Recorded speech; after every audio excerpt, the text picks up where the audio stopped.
What's up? Let's talk about some jazz. That was seriously cringy. Oh my god. Anyway, let's get right into it. So, tonight we played the Mavericks in Utah. Donovan's out. I think a lot of Jazz fans are worried about that too. Donovan being out doesn't necessarily mean a loss, just because, we won tonight, obviously. And we don't need talent. We have it, but we don't need it.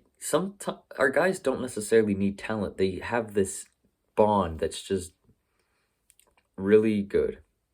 And a really good bond with each other. And skill helps. Skill and good chemistry is what makes a championship team. And that's what we look like so far. We look like a championship team. And if you think otherwise, you're wrong, because we look like one right now. Now, that's not saying we won't. We will look like one in the future. I'm just saying we do look like one right now. Let's go into players and what they did today. I'll start with this guy. Hey,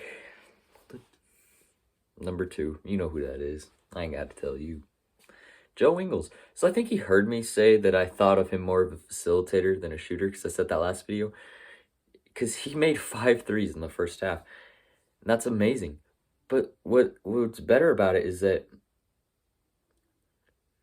he was being more aggressive. He took 9 3-pointers in that first half. And he's being a lot more aggressive while still facilitating like he can. Joe Ingles is obviously the dad of the team.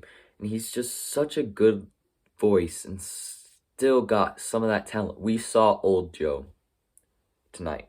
We saw the Joe that plays against Paul George. We saw that Joe. And I want to see that Joe all season. If we can get that Joe all season and maybe through the playoffs, we'll be good. That'll help. Let's go to Jordan. Jordan Clarkson, obviously. There's no other Jordan on the team.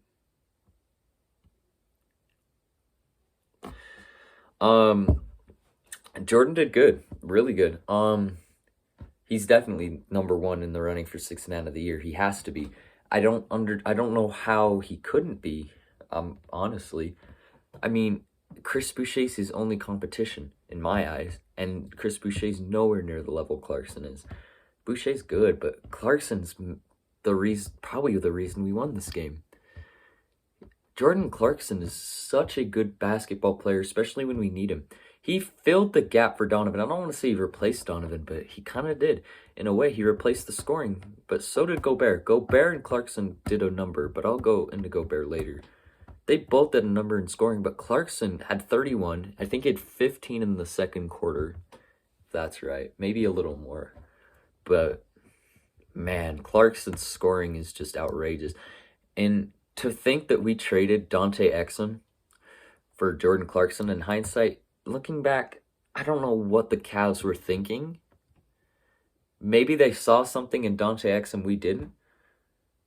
But, Exum's okay, but he's not Jordan Clarkson, I'll tell you that. Anyone can tell you that. We wasted a top 5 pick or top 10 pick on Exum and got Jordan Clarkson, so I'll take it. You know? The thing that amazes me most is how composed he is, and his all-around game. Everyone's knocking his defense. That's why they said he didn't win it last year. But his defense has gotten so much better this year. So what is their argument now? What can they say about Jordan Clarkson that they haven't already said? What, maybe less turnovers, a little less crazy with the ball. His handling isn't bad. His, I guess, smartness with using the ball. Because sometimes he can dribble crazy and then lose it. But that's it. His scoring, he can score anywhere on the court. He can shoot threes. He's one of our best 3-point shooters. He can go inside. He's one of the best post guards I know. That he can just post someone up and absolutely demolish them. Not like a big Shaq could, but just post fade, Dirk post fade, and absolutely nail that shot. Jordan Clarkson's game is amazing. Jordan Clarkson's amazing. He's our 6th man of the year. He's the 6th man of the year, and he will be. And if he doesn't, then it's rigged. We also are a low Marcus. That doesn't help. Let's move on to Rudy Gobert. Gobert, the Stifle Tower. This dude played phenomenally. And not even just that, his whole game's just on another level, it seems like, this year. Is he worth 200 mil? Let me know in the comments. I don't know. Yesterday, I would have said no. Any day before this, I would have said no. Today is an I don't know. Today is an I don't know. If he plays like this again on Friday, it's going to be a yes. If he plays a little worse, it's still going to be an I don't know. And if he completely flops on his face, it's going to be a no.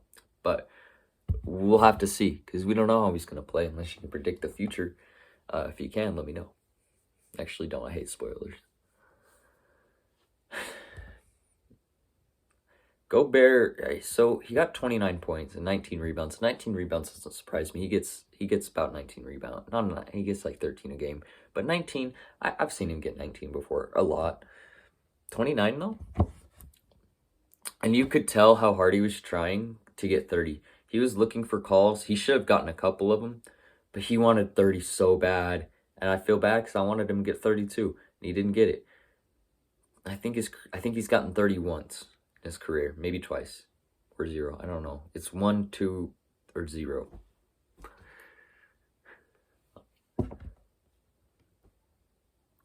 If Rudy Gobert can play like that at his DPOY level that he is at still, and an offensive threat, who's stopping us?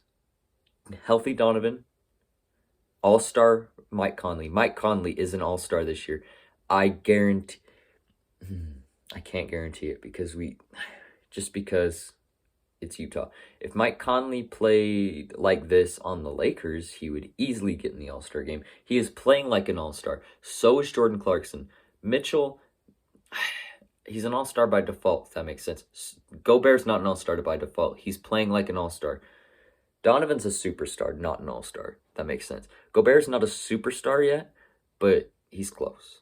He's getting there. Conley's already been a superstar, but I'm sure he can't. The way he's playing, he can easily return to that. And same with Clarkson. He's never been a superstar, but he definitely can be. He's got the opportunity to. He could beat out Lou Will or Jamal Crawford for one of the best 6 men of all time. He definitely could, at the rate he's going.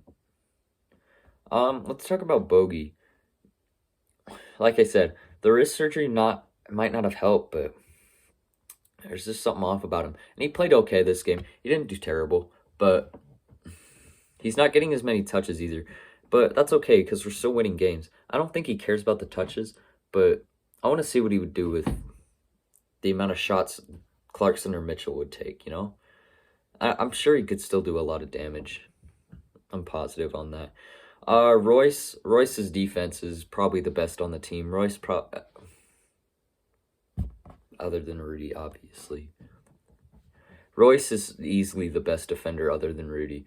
Like, there's no question. And his defense is on an all-pro level. He could get...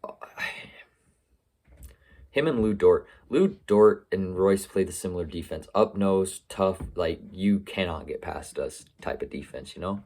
And both of them deserve all-NBA team votes. All defensive team votes. They're not NBA vote yet. Who am I missing? Mie played all right. I didn't really see him much on the floor. He didn't do much. Same with Juwan. I saw Juwan miss like 2 or 3 3-pointers, so he's got to work on that if he wants to actually fill in. Because Favors was also out, and Favors is playing better than he did last year with the Pelicans. But he's not playing like he was with the Jazz in previous years. But, I mean, age will do that to you.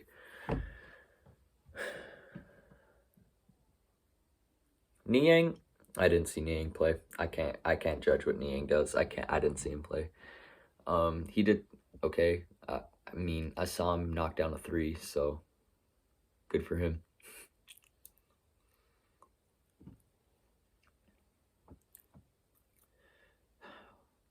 Let's talk about the Mavs first. Before the video ends, let me talk about the Mavs. Kristaps got bodied.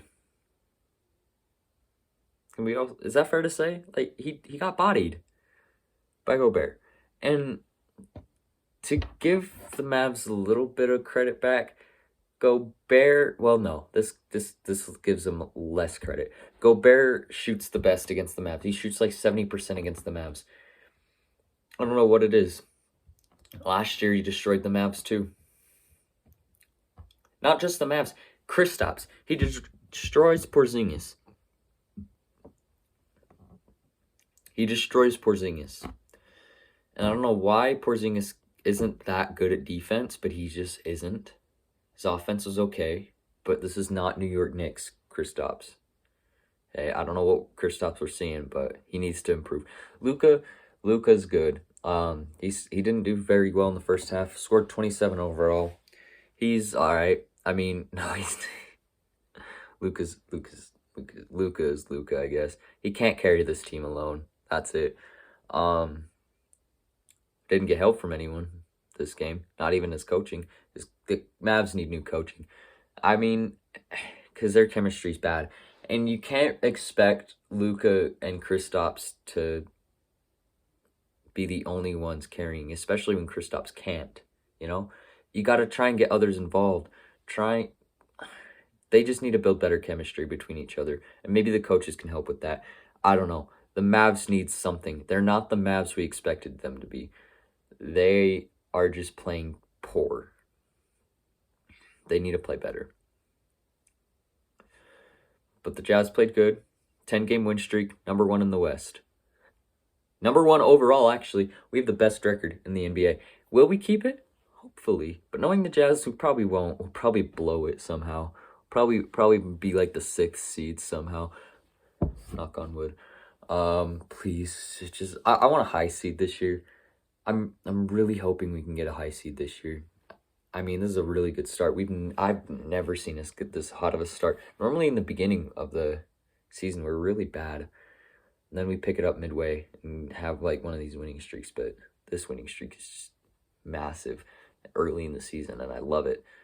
But, all right, that's going to do it. I'm going to wrap this up, get it posted. Let me know your thoughts. See you on Friday.